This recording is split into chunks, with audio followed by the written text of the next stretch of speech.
13 जुलाई सन 2025 से लेकर के 28 नवंबर सन 2025 तक। सच कहा जाए तो इस ब्रह्मांड के एक ऐसे ऑडिटर हैं शनिदेव, जो पूरे एक साल में एक बार वक्री जरूर होते हैं, और वास्तव में इस समय पर ये वक्री अवस्था पर आकर के एक ऑडिट के कार्य पर संलग्न हो जाते हैं। अर्थात कर्मों का लेखा जोखा सबसे ज्यादा मजबूती से इस समय पर यही शनिदेव करते हैं, जो कि न्याय के देवता हैं। यदि हमने सत्कर्म किया है तो इसका परिणाम कई गुना शुभ मिलेगा, और यदि बुरा कार्य किया है तो इसका परिणाम कई गुना बढ़ सकता है। यदि आपने अपने आंसुओं को छुपा करके भी संसार के समक्ष यदि मुस्कुराया है, तो यकीन मानिए ये समय सिर्फ और सिर्फ आपका होगा। कर्म प्रधान विश्व रचि राखा, जो जस करे सो तस फल चाखा। इस समय पर शनिदेव चेष्टा बल की वृद्धि को प्राप्त करेंगे। यही वो शनिदेव है जो 3 गुना अपने प्रभाव को बढ़ा देंगे। अच्छा हो तो भी 3 गुना, और बुरा हो तो भी 3 गुना इनके प्रभाव में वृद्धि हो जाएगी। एक ऐसा समय जहां पर कर्मों की पुनरावृत्ति का ये समय है। न सिर्फ शनि वृश्चिक राशि के 5वें भाव पर बैठे हैं, इसके अलावा भी ये 4 घर ऐसे हैं जिनका प्रभाव सबसे ज्यादा मजबूती पर प्रदान करेंगे। समझिएगा, जानिएगा कि वास्तव में शनि वक्रत्व अवस्था पर आकर के आपके जीवन में कौन परिणाम देने जा रहे हैं। 5वें घर पर शनिदेव वक्री हैं, और इस कारण से हमको ये ध्यान रखना होगा कि संतान के लिए जो हमारा कर्तव्य है वो इस समय पर पूरे होने जा रहे हैं, क्योंकि शनि हमारा कर्म है और 5वां भाव हमारे संतान का होता है। हमारे जो कर्म है उसको सबसे ज्यादा इस समय पर न सिर्फ मेहनत की आवश्यकता है, बल्कि मनसा वाचा कर्मणा हमको काम करने की आवश्यकता है। 5वां भाव हमारे मन मस्तिष्क का होता है। तो इस समय को सर्वश्रेष्ठ बनाने के लिए, अपने कैरियर को एक नेक्स्ट लेवल तक पहुंचाने के लिए न सिर्फ हमको सिर्फ कर्म करना है, बल्कि मन और वचन से भी हमको कर्मवान बनना पड़ेगा। ये शनि का दायित्व है, और इसलिए जो काम हम कर रहे हैं इस पर सबसे ज्यादा प्रगति की प्राप्ति के लिए हमने वो काम तो कर लिया, लेकिन मन में सोच रहे हैं कि नहीं, शायद वो मुझसे पूरा नहीं हो पाएगा, शायद उस कार्य की पूर्ति नहीं हो पाएगी, मुझे लगता है कि वो मेरे लिए नहीं बना है। और बस उसी समय शनि आपके निकट होते हैं, क्योंकि वो कर्मों के स्वामी है। कर्म के रूप में सदैव वो हमारे पास रहते हैं।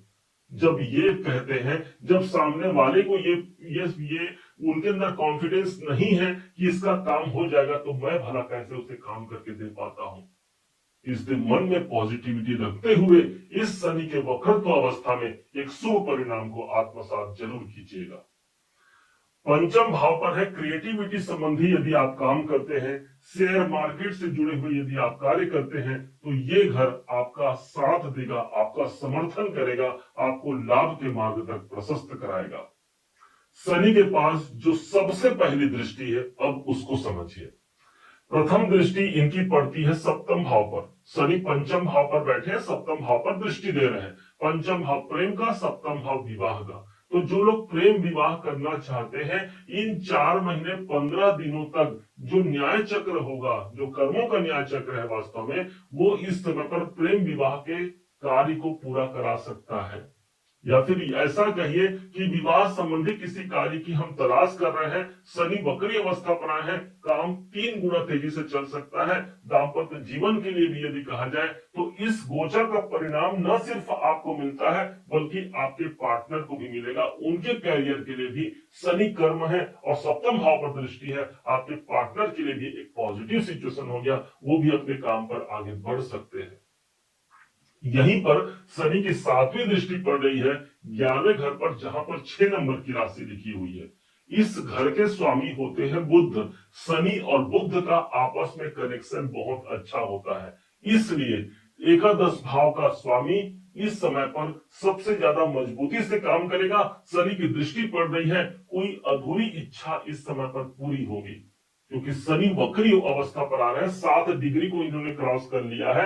अब फिर से पुनः वक्री अवस्था पर आकर के पीछे की यात्रा को प्रारंभ करेंगे। और यहाँ एक समय रहेगा जहां पर पूर्व में हमने जो प्रयास किया था, पहले कोई काम किया था, उस कार्य की पूर्ति नहीं हो पाई थी, तो यहाँ सबसे बड़ी पॉजिटिविटी बनती है कि वो अधूरे कार्य हमारे पूरे हो सकते हैं। इच्छाओं की पूर्ति के लिए एक अनुकूल समय होगा।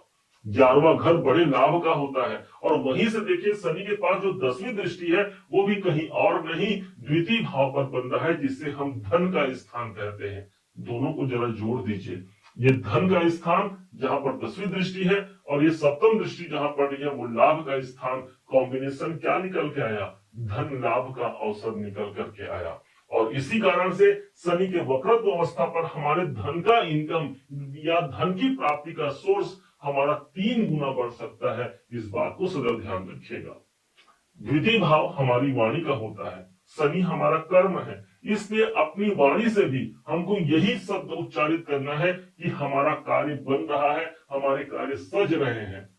सिर्फ आप अपने कर्म के माध्यम से ही इस शनि को आप प्रसन्न कर सकते हैं। दूसरा कोई शॉर्टकट तरीका नहीं है इस शनि को प्रसन्न करने के लिए। द्वितीय भाव पर शनिदेव विराजमान है, इसलिए आज हमको अपनी वाणी पर नियंत्रण भी रखना होगा, क्योंकि शनि ऐसा ग्रह है जहां पर हमने उस स्थान पर यदि काम कर लिया तो यकीन मानिए यही शनिदेव द्वितीय भाव अर्थात धन के स्थान से हमको जोड़ जाते हैं। यही स्थान हमारे फैमिली, हमारे कुटुंब का है। कुटुंब में कोई मांगलिक कार्य का अवसर बन सकता है, वहां से जुड़े हुए कोई कार्य हमारे बन सकते हैं। बैंकों में आपका आना जाना बढ़ सकता है इस समय पर। कोई संचित जमा पूंजी आपने रखा है, उस जमा पूंजी को आप किसी बेहतर निवेश के रूप में परिणित करा सकते हैं। ये शनि का प्रभाव हो गया। और न सिर्फ शनि यहाँ पर दृष्टि दे रहे हैं, द्वितीय भाव सबसे ज्यादा आपका जागृत होगा, बल्कि एक ग्रह और है जिनकी दृष्टि पड़ रही है ठीक द्वितीय भाव पर, और वो ग्रह है देवगुरु बृहस्पति। कैसे? तो इस समय पर गुरुदेव अष्टम भाव पर चल रहे हैं कर्क राशि के। द्विगोचर सिद्धांत के अनुसार जिस घर पर शनि और गुरु का प्रभाव एक संग मिल जाए वो घर सबसे ज्यादा एक्टिवेट हो जाता है। तो आज आपके लिए शनि की 10वीं दृष्टि पड़ गई द्वितीय भाव पर, तो वहीं पर देव गुरु बृहस्पति की 7वीं दृष्टि पड़ गई, अर्थात द्वितीय भाव आपका एक्टिवेट हो गया ना, जिसके माध्यम से आर्थिक प्रगति को भी हम ले सकते हैं, साथ ही साथ कौटुंबिक स्थिति को भी यहाँ बेहतर बनाया जा सकता है। आपके अपने परिवार के लिए भी एक खुशहाली का वातावरण दोनों ग्रह के द्वारा ये पुष्ट होता है।